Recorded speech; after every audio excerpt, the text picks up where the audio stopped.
Welcome to a very special holiday edition of the Morning Meeting. I'm Mark with Dan and Sean. There are two kinds of people in the world. People who think ugly sweaters are funny and use space in their house to keep them, and people like me who just own really nice sweaters. So thank you for joining. I'll let you be the judge of who is whom.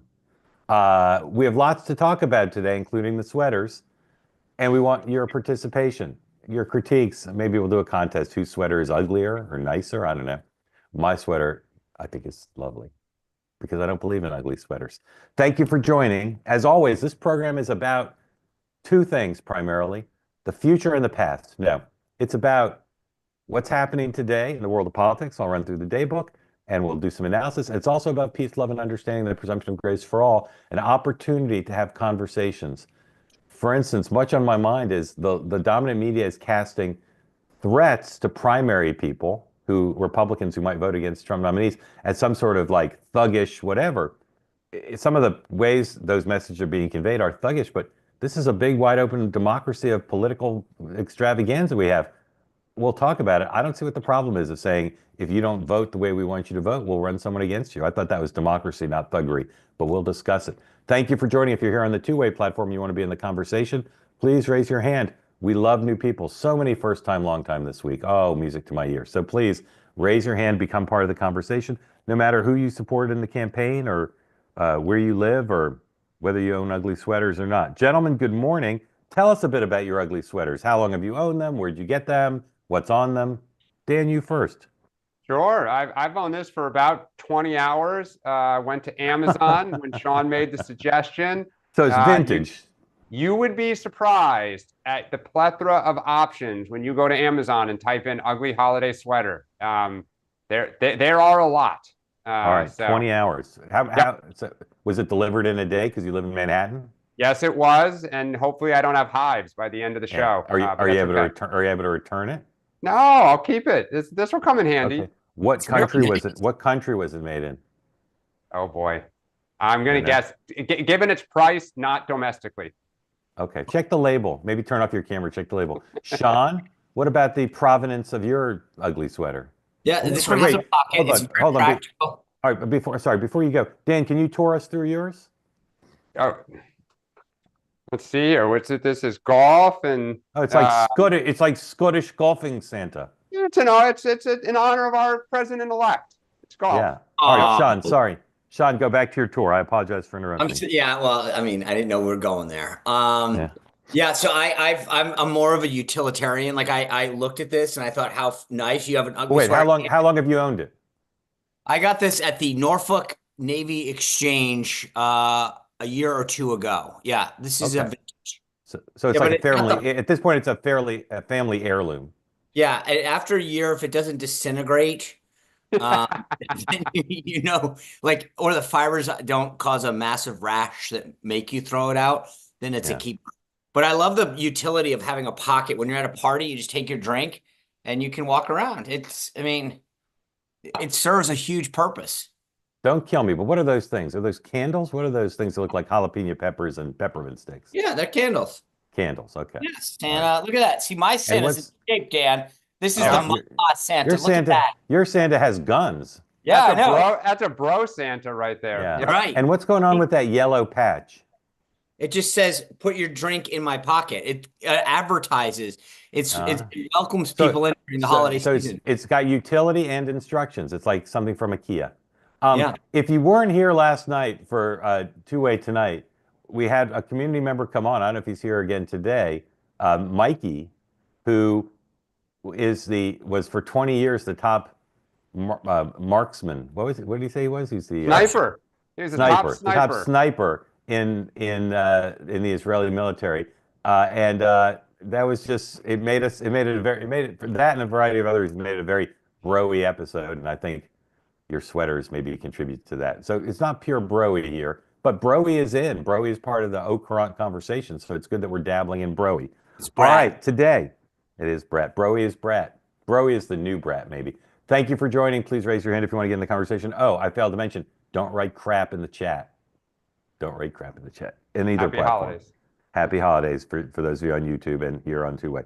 Joe Biden, 9 a.m. receives his daily intelligence briefing. Then 9:30, He participates in a virtual G7 meeting.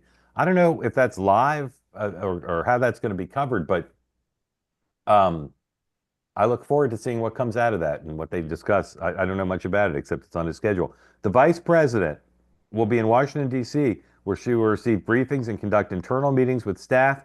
These meetings, surprisingly, will be closed press. No known events for Donald Trump or J.D. Vance. Two fantastic events we learned about from our friends at C-SPAN. And I love C-SPAN, and I hope you do too. It's incredible. Okay. Both at noon. So you're going to have to make a choice or you're going to have to go to a second screen. Noon, bipartisan lawmakers judge the Army-Navy debate. Joe Manchin, Darrell Issa, Pat Ryan, and others judge students from the Naval Academy and the U.S. Military Academy at West Point as they debate which branch should receive additional funding. Sean, you know anything about this event? I don't, but I served on the board of the U.S. Naval Academy, and Navy needs it more. Yeah, but I mean, like, it seems like a weird thing to debate. With all due respect, the event sounds fantastic. I recommend that to you. It's on C-SPAN, cspan.org, and C-SPAN Now, which is a lot of C-SPAN The stuff. Ocho. The Ocho. Then, then also at noon, and I think Sean may, as much as Sean loves Army Navy, Sean, you may be drawn to this event. Bill Belichick on leadership on the eve of the Army Navy Oh, football no, game. no. My choice is made. I'm going to lunch with Bill today, baby. Oh, you're going to this event? Yeah. All right, wave to the C-SPAN cameras. Bill Belichick joins former Naval Academy Superintendent Sean Buck, not Sean Spicer, Sean Buck, and Medal of Honor recipients to discuss leadership. The National Medal of Honor Center for Leadership hosts this event. Where's the lunch, Sean?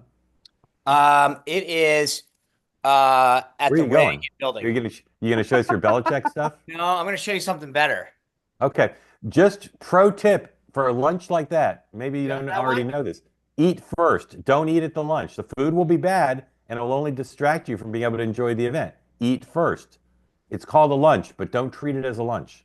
Always eat first. I've never eaten a bite of food at the White House Correspondents' Dinner except dessert. Although Karen Hughes, Bush White House Communications Director, taught me only have 2 bites of the dessert. You don't need to eat the whole thing. But when Karen turned her head, I ate the whole thing.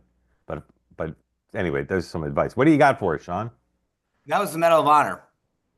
All right. So you're live at the Belichick event. Yeah. I'll report out how that goes. That would be UNC coach Bill Belichick. That's proper titles. Yeah. Maybe he brings Matt Patricia, one of the kids. According to a text I just got, I'm not sure I'm allowed to say who it's from. We reported yesterday Pete Hegseth is going to be with Donald Trump at the Army-Navy game. So is Tulsi Gabbard. Maybe that's widely known, but someone in the know tells me they're both going. From the conversations at the event where you and I were last night, I think everybody's going to the game. I mean, not only is everybody going to the game, but Mar-a-Lago's moved up. Yeah, and I was at the train station last night coming back from D.C., and there's like signs all over the train station for this game. How many years has the game been played in D.C.? No, this is it happened at FedEx like 10 years ago, so it's been moving around. Ago. It was Philadelphia well, forever. Washington's got Army-Navy fever. Yeah. Quite something. All right. Next year's Baltimore. So that's the daybook. All right. So first thing I want to discuss is something that occurred to me this morning, and this is either a genius insight or who cares. I'm thinking a lot, as I always do, about the asymmetrical advantages between the parties and the sides. And the transition, we've talked about this before. Peggy Noonan has a great combat it today. Like, there's never been a transition like this. Biden is so receded. He's either invisible or having problems for the most part, not entirely, but for the most part. And Trump and Team Trump are so active on immigration, on foreign policy. I mean, you have the borders are like going around the country, like starting the government. It's so interesting. And it reflects a lot of mojo on the part of Team Trump. One area that you saw during the campaign, and you're seeing now, and I assume you're going to see next year, is this category of people. Charlie Kirk and Steve Bannon are 2 examples. Take Charlie Kirk. He hosts a daily show, a video podcast. He was involved in voter registration efforts that were derided, but it seems to have turned out to do quite well. He's both in regular touch with Republicans on the Hill and Team Trump, but he operates independent. So he can do stuff that they wouldn't do or couldn't do. He's like this entrepreneurial activist, promoter, lots of different things. So Mike, I think that's a in the modern era, that's a huge role So my question for you, Dan, is does your party have people like that, or is this an asymmetrical advantage that's got to be solved for? It's an asymmetrical advantage today in that, but 15, 20 years ago, the Democrats were the pioneers of outside groups, the collectively organizing soft money, funneling it through making long-term investments in infrastructure gains. And it really, played out when Barack Obama ran. A lot of those pieces had been put in place over the preceding decade. Look, if Trump lost, Charlie Kirk would be kind of moved aside, right? I mean, the people were really questioning, like, did this work? Now, it did.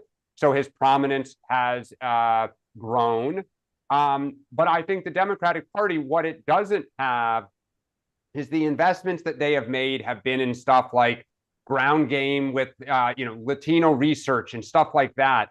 Now they need to invest in things like the podcast networks and personalities. Dan, let me stop you. Let me stop you. You say they need to invest in. Yep. I think part of the power of Steve Bannon's empire, and again, it's not just a media empire, it's multifaceted activist, is no one quote unquote invested in it. The RNC didn't say, hey, get that Charlie Kirk guy on the phone, let's build something. This is being built organically by entrepreneurs about ideas and activism. So when you say they have to build it, I don't know. That's not entirely true. I mean, there is outside money that looks to make investments in people and other things that are willing to take losses to grow audience, to build up. I mean, Sean and I were going back and forth this morning on text about some of the investigatory outfits around the country that go after one party or the other. They're funded by outside groups. The Democrats have about $1 billion that meets annually and makes investments in different entities. They just. But why haven't? But I want to get Sean in. Well, yeah, I mean that's it. But $1 billion. Where's their Charlie Kirk? Well, look. I again, 3 months ago when we were on here, we were all saying, "Is this going to be successful?" No, but forget the voter registration piece. That's a piece, and yeah, but everything. But it's all part of it, right? But how about just? But how about just? No, but name the Democrat who's got a daily megaphone with a big audience, like Charlie Kirk does and Steve Bannon do, and there are others. The New York Times. Well, exactly. I mean, that's it. Like we had MSNBC and all these but here's the difference. But here's the difference. The New York Times isn't on the phone to Capitol Hill and to the Biden White House strategizing to say, hey, let's get Joni Ernst in line. They're not. No, I mean, yeah, I see your smile, but it's not the same thing. It's not the same thing. So what's the closest in the Democratic Party to somebody with a media megaphone, activist chops, communication? But again, it's also this independence piece, which is so key. Because Charlie Kirk and Steve Bannon, sometimes they do stuff without checking. Sometimes they do stuff that the Trump people don't even like. Sure, look, we had it with MoveOn.org and all of those entities. Still not the same. I'll tell you, you had it. First of all, you don't have it now. Second of all, I agree. Move On did not have a daily show, right? They didn't have that level of when they were powerful 20 years ago, this stuff didn't exist, right? We need to modernize. I mean, that's the problem. A lot of our investments are dated and stale. And the world has evolved and Republicans jumped in front of us. Sean, I want to hear you at length on this, but two things. One is Tony Blinken is in Baghdad as part of his post-Assad tour of trying to figure out what to do. I blew by your Medal of Honor. Could you revisit that a little bit? I know it appears that hosting this program is effortless, but sometimes I get distracted, so I apologize. Talk a little bit about that, please, and accept my apology. That's my great-grandfather's William Spicer, Spanish-American War, U.S. Navy. Thank you for sharing that. Thank you for sharing that. Let's do a whole episode on it. And the reason, just the shameless plug, is that's what today's event is with Belichick. Yeah, it's a Medal of Honor luncheon. So got it. Okay, Sean, I know you have a lot of thoughts about this, but just if you would start by confirming my sense, which is this is an underexplored area, and the Democrats really don't have anything close to this. Yeah, the one thing that makes Bannon, but definitely Charlie. And let me just start with this. Back in '96, I managed my first campaign. I remember we had union support, the Republican that I was running. And it was like, you picked up the phone, you're like, we need 50 guys at this corner to do it. I mean, it was unreal. That's what Charlie has in the modern era now, which is I need 500 young guys to do this. But the difference that Charlie has, Bannon has a massive megaphone, but Charlie has the organizational piece. And number one, you're absolutely right. I mean, I remember not Charlie, but more like Steve. These guys don't always with you. They'll beat up on the RNC and on the Yeah. team just as much as the outside groups if they don't think you're doing what they want. But the ability, like look at this lineup that he's got. It's called AmFest. It's in another week in Phoenix. Donald Trump is going. It's incredible. It's incredible. And by the way, it's a joke how many big people are going to that thing. But here's the kicker: people fight, like, you know, people normally get paid to go to events as speakers, whatever. There are people falling over themselves to get in front of his audience. I got to read you. Keep going. I got to find the name. No, All right. I'll end with Donald this. Trump, Tucker Carlson, Glenn Beck, Steve Bannon, Ben Shapiro, Mike Johnson, Donald Trump Jr., Ben Carson, Ted Cruz. I'm not reading everyone. Byron Donalds, Matt Gaetz, Danica Patrick. I mean, it goes on here, just endless. But you know, I think we all know that this is similar to what happened with talk radio in the 80s, which is because the liberals have the New York Times, they don't feel they need to have this stuff come up. But this piece of being, Alex Castellanos is producing the show by texting me throughout the program. And Alex points out correctly that Charlie Kirk and Bannon are outsiders, even though they have virtually unlimited capacity to communicate with Team Trump and Republicans on Capitol Hill. They're still outsiders, and that's a huge advantage. Because, like somebody put in the chat, I think George Soros, he's not the same thing at all, but he's also not an outsider, right? Part of the strength of these entrepreneurial folks, and again, we keep talking about Bannon and Charlie Kirk. There's many others. Tucker would be in the same category, right? They're in the arena daily because of their programs. But the difference is between, I'd say that Tucker and Bannon are more akin to Rush Limbaugh, right? They have this massive audience that is very beholden to them. I hate to interrupt. They have that, but they're also involved. They're like, Joni Ernst is out of line. Let's move. Right. Rush didn't do that operationally. He just did it from the microphone. That's a big difference. No, that's where I was going with this. I mean, Sorry. Dan, let Sean finish because I interrupted him. I was just going to say, I think that back in the day, Rush, I mean, when Rush said something, everyone in the movement knew about it, right? They have taken that to an exponential level and operationalized it to say, okay, now do the following. Charlie's taken it to an even bigger level because he's got an army to mobilize. Get out the vote, knock on doors, go do this, buy these products. Like, they've started to establish an alternative economy where people are buying things and supporting things. We have built on it. And I think, to Dan's point, there's not the modern version of that. The Democrats, let's not kid ourselves. They've got corporate America, Hollywood, academia, the government. I mean, like, it's not. It's got Emily's List, the labor's union. They do. Right, but again, here's what those groups lack. I hate to keep repeating myself, but I think this is so important. Emily's List does not have a daily show with a huge audience, number one. No, Number two, I get it, Mark. Daily List isn't talking to the Biden people every day, 1,000 texts saying, what are we going to do about this thing? And I'll tell you another difference, which Sean pointed out. Emily's List is not going to cross the Democrats. Well, that's not true. I mean, they will sometimes, but not in the same way. Not in the same way. No, I mean, look, here we are. We spend all this time talking about how Democrats have these litmus tests and the outside groups put straitjackets on people. They do have look, Democrats lost. So our infrastructure needs to be re-examined because we thought labor, and like a month ago, we were talking about the vaunted Democratic ground game, right? That was labor and all these outside groups, the Democracy Alliance, billion-dollar investments in this stuff. And we thought our infrastructure was superior and was the edge. We were wrong. So we have to take a fresh look at how we spend money and everything. You're right, Mark. We don't have Charlie Cook. We don't have a Steve Bannon that is kind of a political celebrity, an influencer that, to Sean's point, Charlie Kirk has got people on the ground. When Democracy Alliance holds its semi-annual meetings, Democrats clamor for invites. It is the thing to get. Now, it's not public. It's not on Instagram. And that's a big difference. Oh, I hear you. There's no grassroots. Democracy Alliance couldn't organize a one-car parade, as Bill Clinton would say. Well, it's all look, elites. It's all inside. It's all inside elites. They don't have grassroots Democracy Alliance. They do a lot of stuff. They don't. What's the grassroots of Democracy Alliance? People who do grassroots. That's I mean, look, different. Mark, I think That's the difference different. is there is infrastructure. It's just we need to modernize our infrastructure. But the Democratic Party doesn't lack, it lacks these capabilities today. I totally, you and I But texted I'll about just this in but March. Dan, I'll just say again because the language you're using is I think misleading with all due respect. It's not like the RNC said, "Hey, I heard about this Steve Bannon guy and this Charlie Kirk guy and this Yeah, no, Tucker I Carlson guy. get it. Call him up. Let's hire him." This is organic. And it's so different. And again, look at Joni Ernst. Did the transition get Joni Ernst back in line? Yeah, they played a role. But I think who really got Joni Ernst back in line is the MAGA entrepreneurs. But hold on a sec, Mark. I don't know which came first, like the chicken or the egg.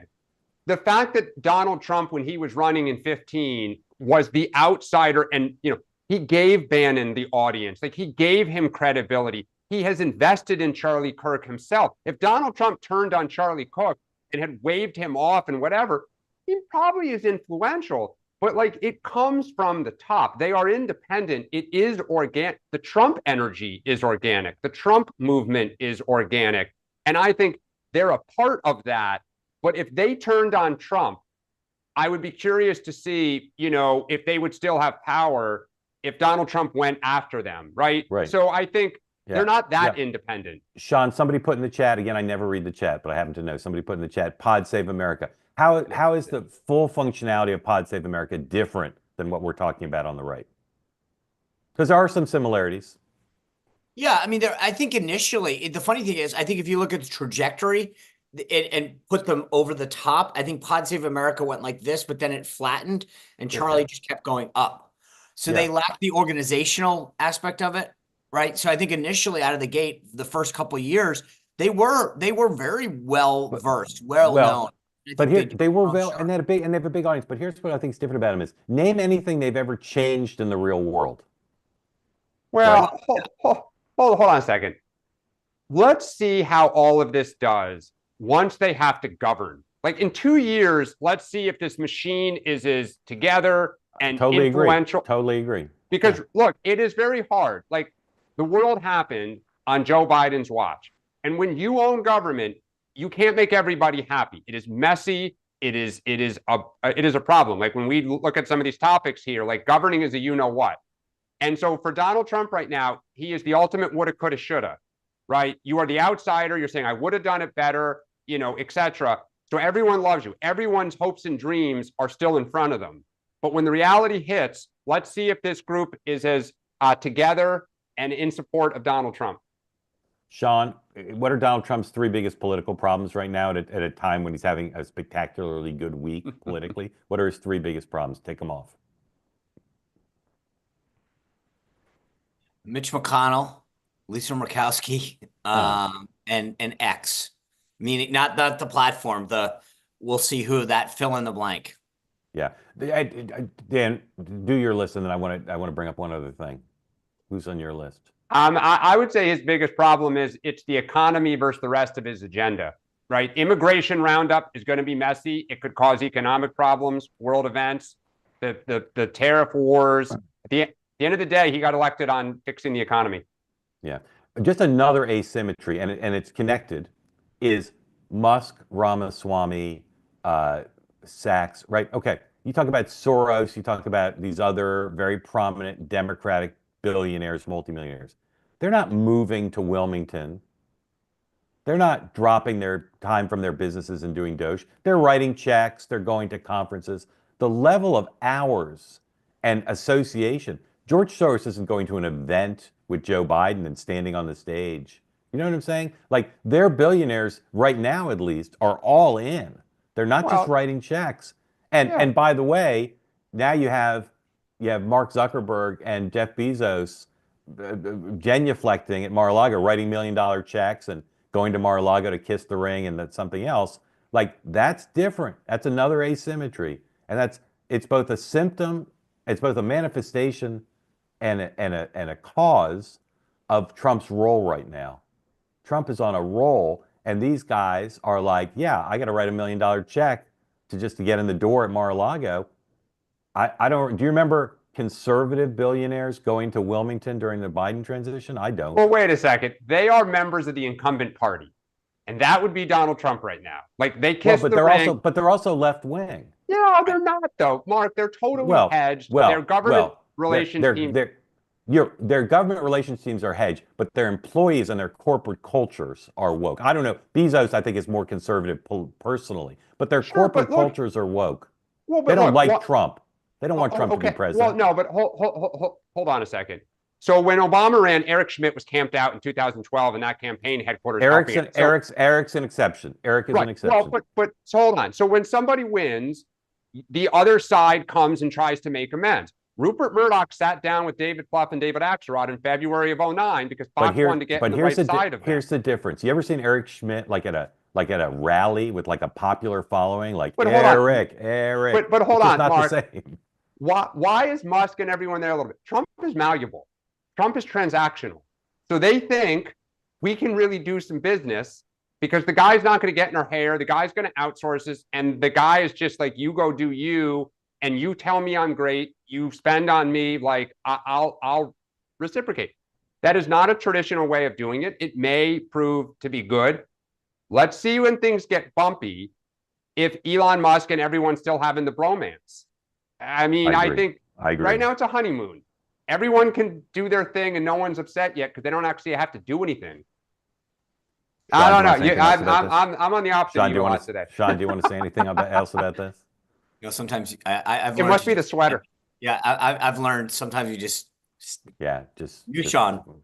Yeah. Okay. Go from election day to today. I want to talk about who are the Democratic all-stars, who are doing and saying things that are giving the party a sense of, we're going to figure this out. We have leadership. I'll give you my three, Ro Khanna, Richie Torres, and although I'm not as big a fan of him as some people are in terms of his positive impact on the party, Fetterman. Who else would you guys say are from your point of view helping out the party so far by, showing strength and ideas and engagement? Who else would you put on the list? Those are the three that I mean, I'll leave Dan at. I gotta say I don't see any other real big voices out there saying here's what we got to do. Dan. Yeah, I don't know. I mean, the first two you mentioned are going kind of more of the moderate tack, and that may be the ultimate, right answer. Fetterman's kind of that like hybrid in the middle of trying to appeal to the Bernie wing and the moderate wing. I think the issue for the party and who those all-stars will be, we don't have an agenda right now. Like we don't, if we had power, I don't know what we would do tomorrow. And I think the party has got to put the people who emerge will have their ear low to the ground and will pick up what is building in communities and states that we, the national, people don't really know about right now. And I think that will happen. But I think about Trump, like when he put that agenda out in 2015 against the wars, against trade, against immigrant, like everyone was like horrified, you can't do this. And it turned out to be a very winning set of messages. People will emerge with those messages here, and the world will give them opportunities, I think, to do it. If you want to get in this conversation, please raise your hand. We're going to go to you in just a moment. Here's the good news, bad news, Dan Turrentine edition. Good news, I see some people on social media saying, who's the leading voice helping Democrats back out of the wilderness? Dan himself. Not a bad nominee. Number two, I'm going to read you this tweet from somebody I never heard of who has like 1,000 followers, which sometimes when I've said in the past, somebody, well, they only have 1,000 followers. Like, I'm not diminishing their voice. I'm just saying I never heard of them and they don't have a big following. But I'm not diminishing their voice because I'm reading their tweet. Kirk, meaning, what's his name? What's the guy's first name? Charlie Kirk has been at this issue activism for 12 years. Democrats are 12 years behind. You need the learning that comes from experience. He, meaning Charlie Kirk, made plenty of mistakes along the way, and that is the only reason he's as good as he is in 2024. Here's the little elbow at Dan. Dan doesn't understand what Democrats are trying to find. Again, I say respectfully, I think this person's certainly right about the first part. Charlie Kirk, he's a young guy, but he's been at this for a while. Same with Bannon. Same with Tucker. Like, they've had failures along the way. They've had missteps, whatever. But they right now, like, as I said before, people say that it's thuggery. It is thuggery to go on social media and say, Joni Ernst will come to your house and, attack your family and, you destroy you. That no place for that in America. But to say, nice Senate seat you have there, it wouldn't be a shame if something happened to it. That's politics. Totally. That's just saying, look, if you're not going to vote for if you voted for Joe Biden's Secretary of Defense, and now you're not going to vote for Donald Trump's, no, like somebody's going to run against you. So yeah. And anyhow. look, I want to be really clear, Mark. I totally agree with you that we don't have a Charlie Kirk or a Steve Bannon, that the world has changed, and the way that they operate, we need to catch up and hopefully have whatever 2 or 3.0 is. My only point was, we don't have no infrastructure. We don't have, we have pieces. Our pieces are just outdated, and they clearly were not as effective as we thought. So we need to think anew. Yep. Christy, welcome in. Trump supporter. Where are you calling us from today? Oh, hi. Can you hear me okay? Yes, ma'am. Well, I'm from Ocala, Florida. I can't believe I got chosen. I feel very grateful. Thank you. Well, we're very grateful to you for joining. We'd love to know how you found Two-Way and what's on your mind. I found Two-Way because of Mark and Sean. I'm MAGA, so Dan, I didn't find them because of you, but I actually have grown to really love you. I saw you on Tucker. Mark, you were amazing. I was riveted. I listened to the whole thing in one sitting. I loved it. And I've seen you on Megyn Kelly, who I love. Thank you for that. What's on your mind today? So I think there's two things that have happened in the last 24 hours, and I don't understand why there's just not this unbelievable outrage nationally, internationally. And the first thing is, this came out from the Post Millennial, but Eric Adams had this press conference yesterday where he discussed his meeting with Tom Homan. He talked about 500,000 missing children. And I'm sorry, I'm going to get emotional. There are 500,000 missing children. Yeah. And there's absolutely no excuse for this. And Republicans, Democrats alike, if I was Speaker of the House, we would be shutting it down. We would be having a much bigger conversation than the ones that are being had that I feel are so silly. They're so silly in comparison to those lives. And I'm a new mom, so this is part of probably why I'm like this. But I've always loved children and animals. So I want an answer. So that's my first question. I want someone to talk about this. Yeah. And my second thing is that, God, Biden makes me insane. He just makes me insane. The night before Thanksgiving, they're saying that this pardon happened yesterday. It did not. It happened a couple weeks ago, the night before Thanksgiving. We just didn't know about it because it was the night before Thanksgiving. But he issued this pardon to a Chinese national who was found with 49,000 child porn images. And he's only served a year in prison, and he's completely absolved him of all his crimes. He waived everything, and now he's free. What is the justification for that? I think we deserve an answer to that one. There are others sure I have questions about. I'm not a big fan of a lot of them. Some of them I think are totally appropriate. What type of political leverage does China have on him that we felt like this was in the best interest of the country? And that's clearly what it says in the clemency letter. So those are my two things that I think we should be talking about, because I think it sends a much bigger message about what the priorities are with these two issues hanging out here. And I really, with all my heart, I am not a huge Republican fan. I can go on and on about the problems I have with the Republican Party, but if I have to choose, I'm 100% going MAGA, and I'm going right. I just don't think it's the Republican Party anymore. I think that everything is changing with this party. But I believe so much of this on the Democratic Party. If I'm wrong, tell me I'm wrong. But I've never seen this. So back to you. Christy, thank you so much for that. And all three of us are parents, and really appreciate you raising it the way you did. It a lot of problems with the border not being shut down by all the kids who've impacted. It's just and why are our representatives tragedy. why and every single one of them stopping and just meeting, just stopping, going, okay, we all hate each other, we all got issues. I don't like you, but can we just solve this one? Can we just find half these kids? Can we find well, let's have to find them all. Let's deal with that first. Sean, Dan, what's your view of what Christy said about kids and missing kids and caught up in this?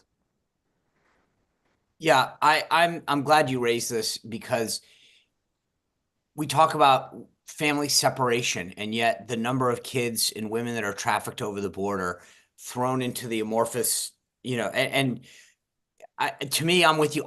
There are certain things that I feel like should be bipartisan. the defense of our country, the protection of our country, the kids. And yet, because it's Trump, we have to be against it. I just don't get why, if you care, if you are the farthest left person and you care about the environment and drugs and all that, Yeah. then you be like, hey, this is the reason. There's reasons, different reasons to come to the same conclusion, but we should all come to the same conclusion, right? Whether it's economic, security issues, human issues, safety issues. And this one just kind of does disgust me, because for all the talk about concern for families coming over the border and family separation and this and that, we have hundreds of thousands of children that are being trafficked, that are being brought in, and no one is looking at that and saying, yeah, that's one reason why we should stop this. So I agree with you. It's disgusting what's happening. When I went down probably 4 weeks ago to Arizona to meet with folks at the border, and they were talking about some of these other challenges that don't get the attention that the drug part of it does. It was amazing to hear this. So thank you for bringing it up. I do. And then I'll just, on the pardon stuff, do you want to wait, Marty? You want to no, go ahead. You can do that. Then Dan will do them both. Look, presidents have the ability under the Constitution to do it. But I agree with you. I would like to, we've started to see some of the narratives and these 1,500 people come out. Some of these people convicted for things. Same thing where I'm like, if you're Joe Biden and you've talked about nobody being above the law, explain why a person that convicted of child porn, of convicted of peddling drugs, it's one thing to get caught and go to jail or to have a sentence for marijuana or something 25 years ago. I understand that, right? You make a mistake, you get caught up in something, you turn your life around, you're helping kids out, you're okay, whatever. But there are people that have not atoned for what they have done. Amen. When it comes to children. And there is no reason that we should be commuting a sentence or pardoning them. And I think that it's, unfortunately, to your comment, I don't see there being any accountability on this. And at least No, I don't either. Is expose it. Dan, both issues. Yeah. I mean, I think, look, I don't think the Biden administration was just like, okay, children are missing. Like, I think it's horrifying. The border, to Mark's point, has been a mess under Biden's watch. It was a mess prior, but it got worse under Biden.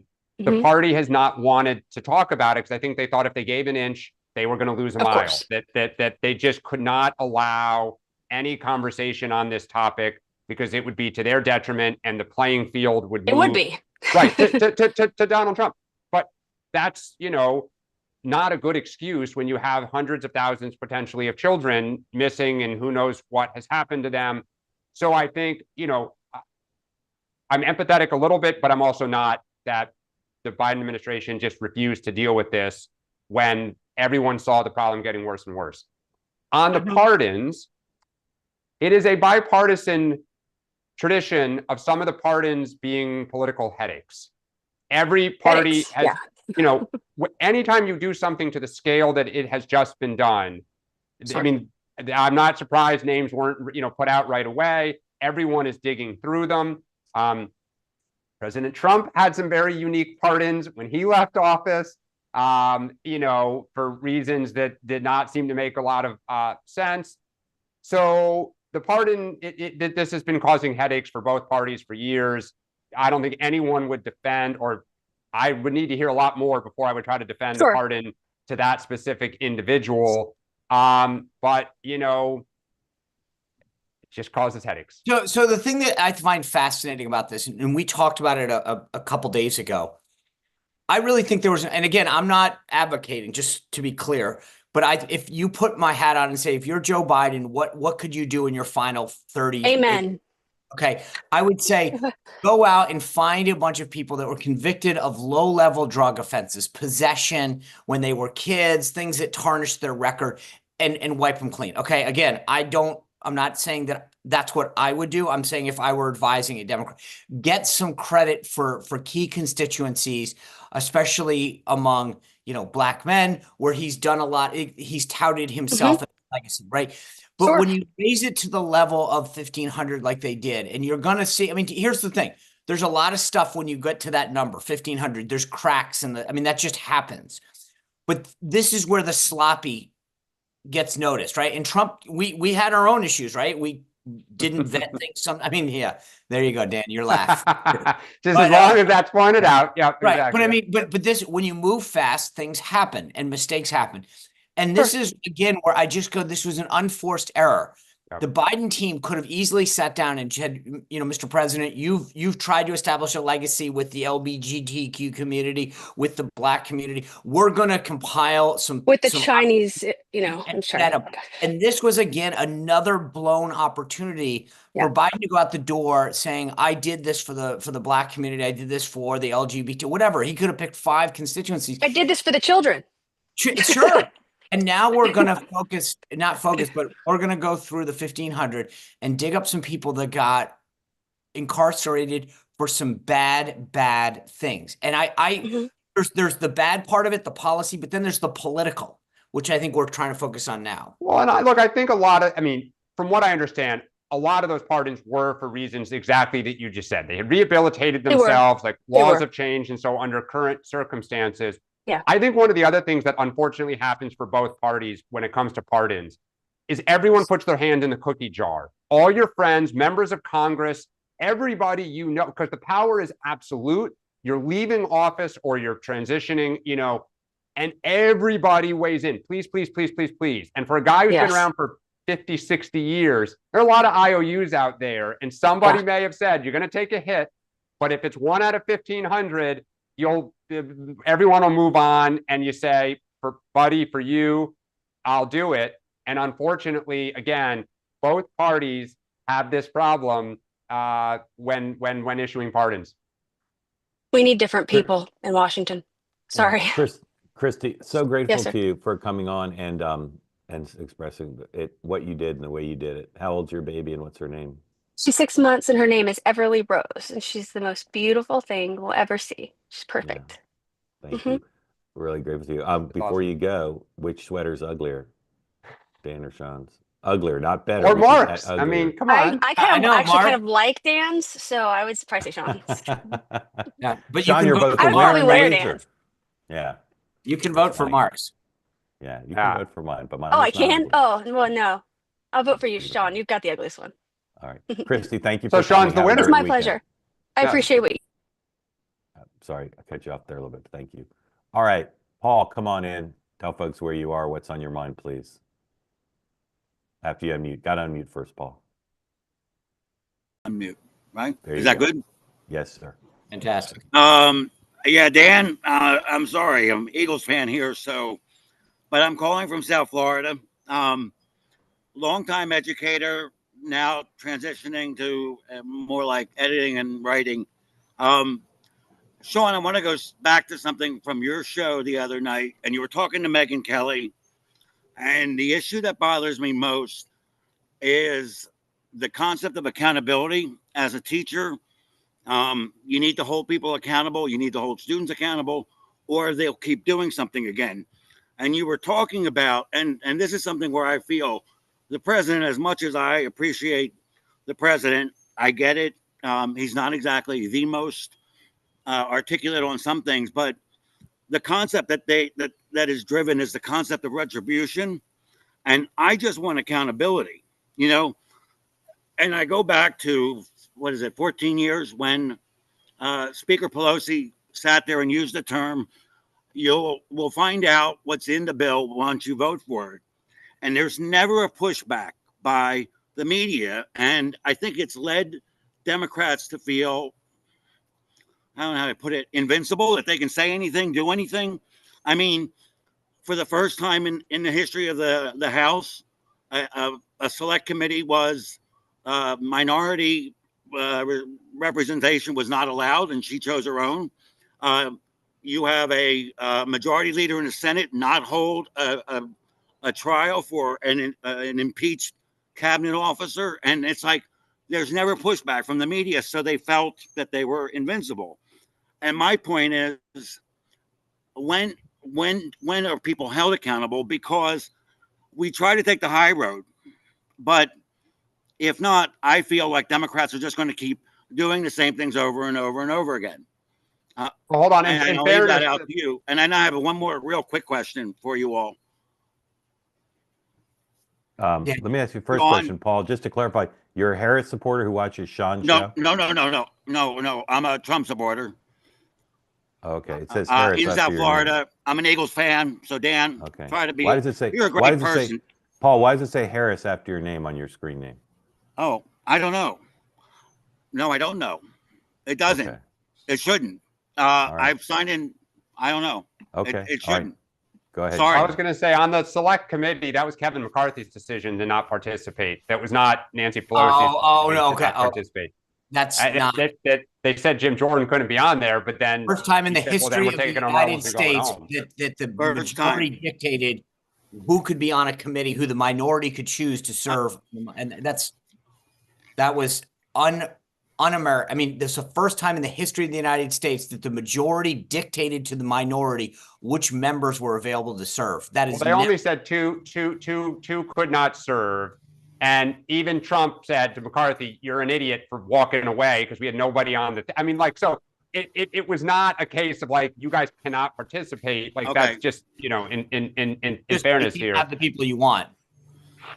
you just can't have two. Dan, it was unprecedented. Yeah, it was. You can say it was warranted in this case, perhaps, but it was unprecedented. Yep. No, I hear you, but there was a difference between saying they could not participate at all and saying that was. I just wanted to make. But I think, look, Paul's broader question is, and Dan referenced this earlier in the show. We're going back and forth about the issue stemming from ProPublica falsely attacking Pete Hegseth for not being accepted to West Point. The lack of accountability is something that I hate. I get outraged every day when I read a story and then go, I don't know why I did. Like, what are my expectations in check? But it is, you're right. There's a level of, I can say anything on the right.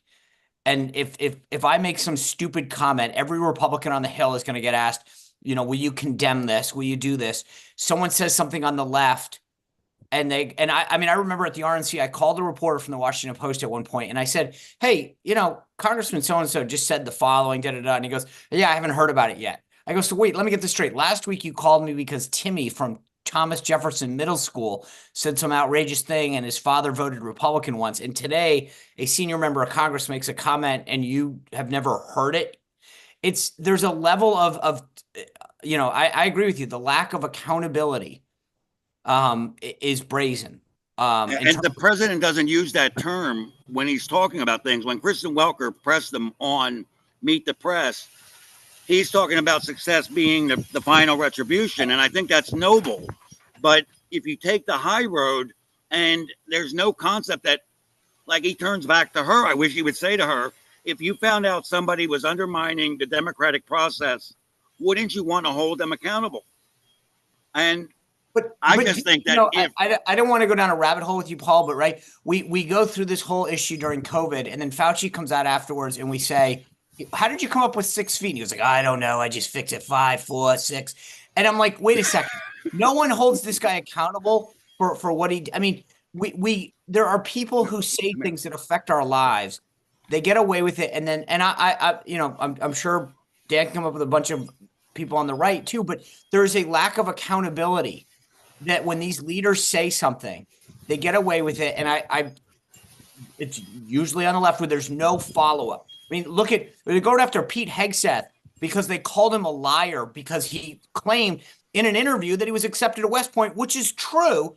And yet Tim Walz patently lied over and over and over and over again. And it was an excuse. Oh, well, you know what? He thought about Tiananmen Square and he really was going to get an award. And he really did he patently lied. Hegseth told the truth. And the email from ProPublica is, why is he lying? Yeah, I mean, I've got a lot of views on ProPublica that would probably align with Sean, but I think there's two things. I think, one, there are media outlets on the right that hold the left accountable. They're not mainstream New York Times, Washington Post, but there are plenty of outfits from the Daily Caller, Fox, and others that go after Democrats. I think where our party has a problem is we've changed the rules a lot and tried to say nothing to see here, right? So the committee thing of like, you can't have those two people on was different. It was unprecedented. Nothing to see with Joe Biden. Now we're going to swap out Joe Biden and just put in Kamala Harris. The party in the last couple of years has done a lot of things where we've thought, okay, it's a small tweak and you shouldn't care about it. Dan, hold on. Dan, sorry, hold on one second. I apologize. Sean needs to go. Sean, you need to go? I do. Okay. I'll give you. I want to just. I'll let Dan wrap up. I got 2 minutes. Okay. I'm done. Dan, sorry. Go ahead. I was just going to say we've lost the trust of a lot of voters. With driving out RFK voters would be another example by just running them out of the party. We have to rebuild. If we're going to say we're support institutions and we support the rule of law, it has to apply to you too. And I think we have a problem there. Okay, Dan, thank you. Paul, thank you. Sean, go ahead. Thank you very much. Yeah, thanks, Paul. I appreciate it. I'm going to boogie. I will see you Monday to report back on lunch with Belichick. And then Navy will win tomorrow. Real quick, 2 things for tonight. One, exclusive polling on what surrogate performed the best for both party on my show. And then secondly, I am putting in my newsletter, SeanSpicer.com, all of the ways that I am aware that you can get tickets to the inauguration. I can't get them for you. I will tell you who I know has them and how to get them. So if you are interested, instead of emailing me over and over again, just go to SeanSpicer.com. I'll put it in there. And again, don't kill the messenger. I've asked. I'm telling you how to get them. I can't get them for you. Enjoy lunch. Enjoy the game. Thank you again for hosting me last night, which we'll talk about. Oh yeah, it was nice to have you in my kitchen. Yeah, we'll see that in a second. Sean, thank you. All right, just quickly, because we're going to end a little bit early, but I don't want to violate my rule of if you bring your kids, you always get to ask a question. And Erica has been so nice to us on X lately. I want to make sure. Oh, Sean just left. Get in. I know. So Erica, what's on your mind quickly, please? And then Kenneth. Good morning. And my fellow Rhode Islander just left, and I just put this on for you guys. It's my Christmas sweater, believe. I just wanted to say, and we don't have enough time for this, but some of you may know that the accuser in the Duke lacrosse case came out in a video interview yesterday. And she said, I testified falsely against the lacrosse players by saying that they raped me when they didn't. I made up a story that wasn't true. I hope that they can forgive me. And putting aside, I mean, and I think that forgiveness is obviously a very important piece of this puzzle. So that's a separate piece. But this was 2006. And I was, at the time, I remember like literally nursing my firstborn son when this case was happening. And it scared me as a mother who ended up having, I have 3 sons. And when I think about how the media just betrayed, the truth, these boys, the coach, how the faculty at Duke betrayed them. And then I try to imagine if this story broke today, not only do I not feel like it would be covered any more fairly, I think it would be as bad or worse. And the reason that I bring that up is because the Biden administration, in terms of Title IX, many people don't realize, but the due process issues in colleges fall under Title IX. And the rules right now for that and what the Biden administration is looking to do, and even moderate senators like mine, Jack Reed, has signed off on this, is to essentially, roll back all due process for people on college campuses accused of sexual assault. So it's a topic that's for more, but I just wanted to bring that up and make sure that it's a great topic. Thank you for raising it. I bet the Trump administration changes the Title IX rules would be my guess, at least to try. Erica, thank you for raising it, and you're right, we should talk more about it. Thank you. Kenneth? Briefly, because we're out of time. Thanks for bringing the kids. What's up? I was hoping to ask Sean, but regarding this whole drone thing in New Jersey, I've heard a suspiciously little amount of it from the Trump camp, especially Elon. Elon chimes in on everything. Yeah, I agree. There's something weird going on. I hope we'll talk about it next week, maybe. But there's something weird about it. You're right. Both sides are talking about it in a way that suggests. If there isn't a conspiracy, they're acting like they want people to think there is. So thank you for raising it. And that's another thing we should talk more about. Thank you. Have a great weekend. Thanks. All right. So last night, for those of you who watched 2A tonight, I had a very special perch to host the show from. And let's show some of that. Matters into your own hands. Weird stuff. Joseph, thank you for joining again. Loved having you here. Please come back regularly. And good anecdote to bro. Wait, what's that going on back there? It's a real life elf on the shelf. Sean Spicer. Let me take my mic off so Sean, I can bring you what's in. up with this, man? Hold on. Was the door open? Hold on. In. Everybody, Good see everybody at 9 a.m. tomorrow, right here. Not here. The morning Not meeting. here. Not here. I won't be here.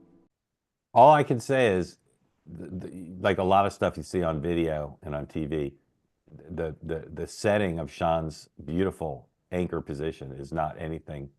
If you saw the 360, you'd be surprised at what's in there. And I can't say more tonight, but we'll have more on that continuing story in the days and weeks ahead. Tonight, continuing my practice of not doing two-way tonight from home, I will be in one of the great New York institutions. Dan, you ever been to the Holiday Lights in Dyker Heights, Brooklyn? I have not, but I love good holiday lights. You wouldn't believe this. This neighborhood just goes insane. Go on Google Images, Dyker Heights, D-Y-K-E-R. I've never seen anything like it. It's just block after block of, I can't even, you'll see if you go on Google, they're just the most extravagant holiday lights you've ever seen. That's And awesome. they've been massive. So I'm going to try to do the show from Dyker Heights. If I don't show up, who knows what happened. But amongst those who will be joining us this evening are Megan McCain, who often joins us on Fridays, which I enjoy, and Lindy Lee, a Democrat. So join us tonight, 6 p.m. Eastern Time, normal time, not 5 p.m., not 5 p.m., 6 p.m. Eastern Time, final show of the week. We will see you then, and Dan, Sean, and I will be back on Monday morning for another edition of the morning meeting. Thanks for watching, everybody. Have a great day. See you at 6.